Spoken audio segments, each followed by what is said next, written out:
Hi viewers, welcome to సీకో సెల్ఫ్. ఈరోజు మనం ఐఎస్ఎంఎస్లో మనం రిసీవ్ చేసుకున్న టెక్స్ట్ బుక్స్, నోట్బుక్స్, అంతేకాకుండా వర్క్ బుక్స్ ఎన్ని రిసీవ్ చేసుకున్నాం, మనకు ఎన్ని అవసరం అనేది ఏ విధంగా ఎంటర్ చేయాలనేది ఒకసారి చూద్దాం. దానికోసం ఐఎస్ఎంఎస్ వెబ్సైట్ ఓపెన్ చేయగానే మనకి ఈ విధంగా లాగిన్ అనే ఆప్షన్ కనిపిస్తుందండి. ఆ లాగిన్ అనే ఆప్షన్ మీద క్లిక్ చేస్తే మనకు ఈ విధమైన పోర్టల్ ఓపెన్ అవుతుంది. దీంట్లో అదర్స్ లాగిన్స్ అనేది ఆప్షన్ కనిపిస్తుంది. దాని మీద క్లిక్ చేయగానే మనకు లాగిన్ డీటెయిల్స్ అడుగుతుందండి. ఐఎస్ఎంఎస్ లాగిన్ డీటెయిల్స్ అడుగుతుంది. ఆ లాగిన్ డీటెయిల్స్ ఎంటర్ చేసి క్యాప్చా ఎంటర్ చేసి చేయగానే సబ్మిట్ ఎంటర్ చేయాలి. ఈ విధంగా సబ్మిట్ ఎంటర్ చేయగానే మనకు ఈ విధమైన పోర్టల్ ఓపెన్ అవుతుంది. దీంట్లో మనకు చాలా రకాలైన లింక్స్ కనిపిస్తుందండి.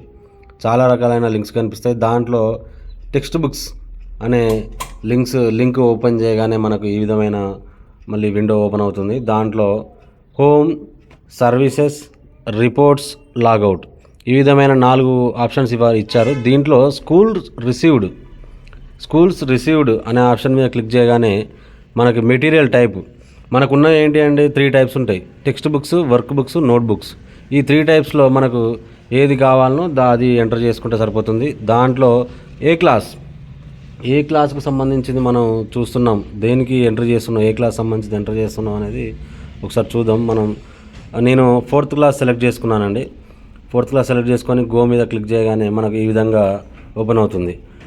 మనం దీంట్లో చూడండి ఒకసారి, అన్ని సబ్జెక్ట్స్, లాంగ్వేజ్ సబ్జెక్ట్స్, మనకు ఏ క్లాస్లో ఎన్ని సబ్జెక్ట్స్ ఉంటాయి, ఏ సబ్జెక్ట్ బుక్స్ మనకు ఎన్ని రిసీవ్ చేసుకున్నాం, మనం అసలు రిసీవ్ చేసుకున్నామా లేదా, మనకు అందినవా లేవా, ఇవన్నీ కనిపిస్తాయండి. దీంట్లో ఈ విధంగా చూస్తే మనకు ఒకసారి గ్రాస్ రిక్వైర్మెంట్ ఎట్ స్కూల్, మనకు ఎన్ని బుక్స్ అయితే మనకు కావాలి, ఆ సబ్జెక్ట్కి ఆ క్లాస్కి ఎన్ని టెక్స్ట్ బుక్స్ కావాలి, మనకి ఎన్ని వచ్చినాయి, లేకపోతే మన గ్రౌండ్ బ్యాలెన్స్ అంటే ఏంటంటే, మనకు ఇంతకుముందు లాస్ట్ ఇయర్లో టెక్స్ట్ బుక్స్ ఏమన్నా రిమైనింగ్ మిగిలిపోయి ఉన్నాయా, అవి ఉన్నాయా లేవా అనేది ఎంటర్ చేయాల్సి ఉంటుంది. అది గ్రౌండ్ బ్యాలెన్స్.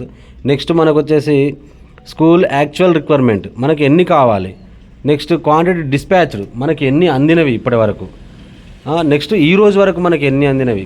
ఇవన్నీ ఈ విధంగా డీటెయిల్స్ అన్నీ ఎంటర్ చేయాల్సి ఉంటుంది. మనం డీటెయిల్స్ ఈ విధంగా ఎంటర్ చేయగానే ఈ సర్ప్లస్ అనేది ఆటోమేటిక్గా 0 అవుతుందండి. తర్వాత నెక్స్ట్ రిమార్క్స్, మనకి ఏమైనా రిమార్క్స్ ఏమైనా ఉన్నాయా, ఏమైనా రాయాల్సి ఉందా, ఏమైనా చెప్పాల్సి ఉందా అనేది రిమార్క్స్లో ఎంటర్ చేయాల్సి ఉంటుంది. నెక్స్ట్ ఈ విధంగానే అన్ని క్లాసులు, టెక్స్ట్ బుక్స్ మనకు ఎన్ని అందాల్సి ఉండే, ఎన్ని అందినాయి, ఇంకా ఎన్ని రావాల్సి ఉన్నాయి అనే డీటెయిల్స్ ఈ విధంగా ఎంటర్ చేసుకోవచ్చండి. ఈ విధంగా మనకు కావాల్సిన డీటెయిల్స్ అన్నీ ఎంటర్ చేసిన తర్వాత సబ్మిట్ చేయాల్సి ఉంటుందండి. సబ్మిట్ చేసే ముందు ఒకసారి మనం ఎంటర్ చేసిన డీటెయిల్స్ అన్నీ మరి సరిగా ఉన్నాయో లేవో చూసుకొని ఒకసారి సబ్మిట్ చేసుకుంటే మనం ఎంటర్ చేసిన డేటా మొత్తం సబ్మిట్ అయిపోతుందండి. ఓకే, ఈ విధంగా మనం రిసీవ్ చేసుకున్న టెక్స్ట్ బుక్స్, వర్క్ బుక్స్, మరి అదేవిధంగా నోట్బుక్స్ గురించి డీటెయిల్స్ ఎంటర్ చేసుకోవచ్చండి. ఓకే, మీకు కనుక ఈ వీడియో నచ్చినట్లయితే షేర్ చేయండి, సబ్స్క్రైబ్ చేయండి, లైక్ చేయండి. Okay, thank you.